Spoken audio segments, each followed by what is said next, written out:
Day 2 of painting the Kaaba গিলাফ। আসসালামু আলাইকুম, আশা করি আপনারা সকলেই ভালো আছেন। গতকাল জেসো শেষ হয়ে যাওয়ার কারণে আজকে নিউ জেসো এনে কাজ করতে বসে গিয়েছি। আগের দিনের মতোই সেকেন্ড কোট করার আগে আমি পানি দিয়ে সুন্দর করে ক্যানভাসটাকে ভিজিয়ে নিয়েছি। সুন্দর করে ভিজানোর পর তারপর আমি একটা প্যালেট নাইফ দিয়ে সুন্দর করে স্প্রেড করে জেসোটা অ্যাপ্লাই করেছি, দেন ব্রাশ দিয়ে ব্লেন্ড করে দিয়েছি।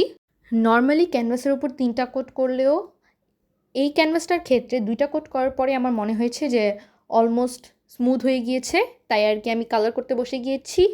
আমি ডাইরেক্ট ব্ল্যাক কালারটা কৌটা থেকে ব্যবহার করছিলাম, তাই কোনোভাবেই স্প্রেড হচ্ছিল না, তাই আমার মনে হলো যে একটু পানি দিয়ে ভিজিয়ে নিই পুরো ক্যানভাসটাকে, তারপর দেখি যে স্প্রেড হয় নাকি ভালো মতো।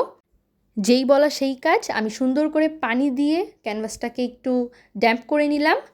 তারপরে যখন আমি কালারটা অ্যাপ্লাই করছিলাম তখনও ভালোভাবে স্প্রেড হচ্ছিল না, তাই আমি একটা রঙের মিক্সচার তৈরি করলাম। রঙের মিক্সচার রেসিপি নেক্সট এপিসোডে থাকবে, সো এই রেসিপিটার জন্য একটু ধৈর্য ধারণ করে থাকতে হবে। ওই মিক্সচারটা ইউজ করে কালার অ্যাপ্লাই করার পর খুব ইভেনলি স্প্রেড হয়েছে, আলহামদুলিল্লাহ। This is how it looks after a proper one coat. আমি আরেকটা কোট দিব, so see you in the next part.